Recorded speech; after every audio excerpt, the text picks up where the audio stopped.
Yo guys, assalamualaikum warahmatullahi wabarakatuh. Terima kasih kepada kalian yang telah mampir dan mengklik video ini. Gue Vin, dan di video ini gue akan menceritakan sedikit tentang alur cerita novel percintaan yang berjudul Cinta dari Pulau Sebelah. Bagi kalian yang malas baca dan sukanya cuma berbahan dan dengar cerita, selamat karena kalian masih hidup. Bercanda ya guys ya. Dan jangan lupa juga untuk tekan like, share, dan komen jika kalian suka atau tidak suka dengan video ini. Nyalakan juga lonceng notifikasinya biar kalian dapat notifikasi terbaru dari channel ini. Oke, nggak usah berlama-lama, mari kita langsung saja masuk ke alur ceritanya. Cekitot.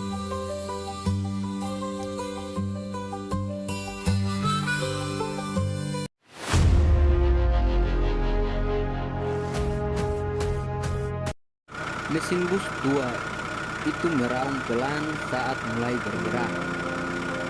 Asap tipis keluar dari knalpot bercampur dengan udara pagi yang masih lembab. Im duduk di kursi dekat jendela. Ransel hitamnya ia peluk seperti satu-satunya benda berharga yang ia miliki saat ini. Desa perlahan menjauh. Rumah kayu, kebun pisang, jalan tanah, semuanya mengecil, lalu menghilang di tikungan terakhir.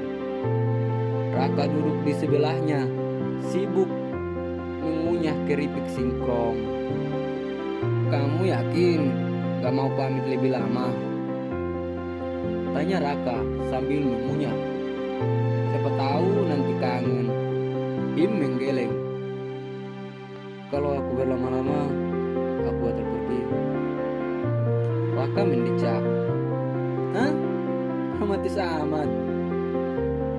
Bus pun mulai melaju lebih kencang. Getarannya terasa sampai ke tulang.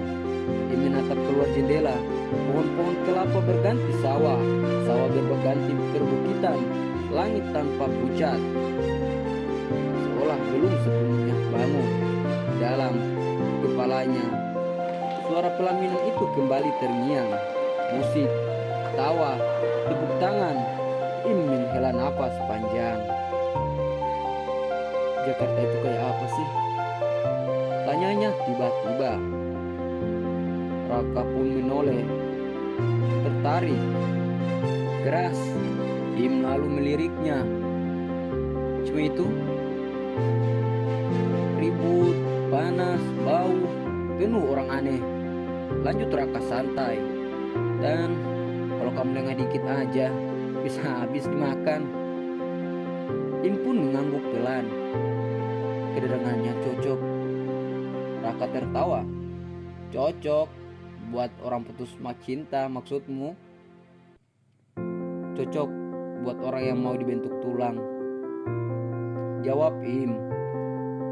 Raka terdiam sejenak, lalu menepuk bahu Im. "Tenang, selama kamu bersama aku, setidaknya kamu gak sendirian." Bus pun melewati jalan berliku.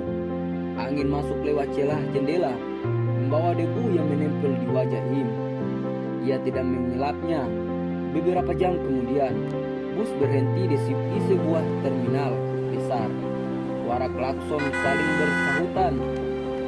Jakarta menyambut tanpa basa-basi. Im lalu turun dari bus. Panas langsung menyergap wajahnya. Bau bensin, asap, dan keringat bercampur menjadi satu. Orang-orang berjalan cepat, saling serobot, saling teriak. Mas, taksi, ojek." Bong, bos nonton, bro.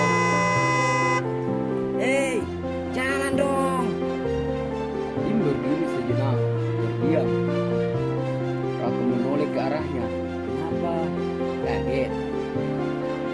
Im pun mengangguk tidur sedikit. Raka menyengir.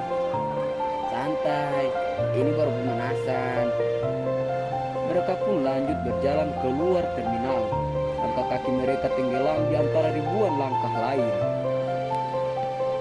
"Rak," kata Im pelan, "kalau aku gagal, kamu akan menyesal nggak ngajak aku ke sini?" Maka berhenti, menatap Im dengan serius. Sesuatu yang jarang ia lakukan. Dengar ya, katanya. Gagal itu biasa. Yang bikin nyesel itu kalau kamu gak pernah nyoba. Im pun menatapnya. Ada sesuatu di dalamnya yang menghangat sedikit. Mereka naik angkot tua lagi.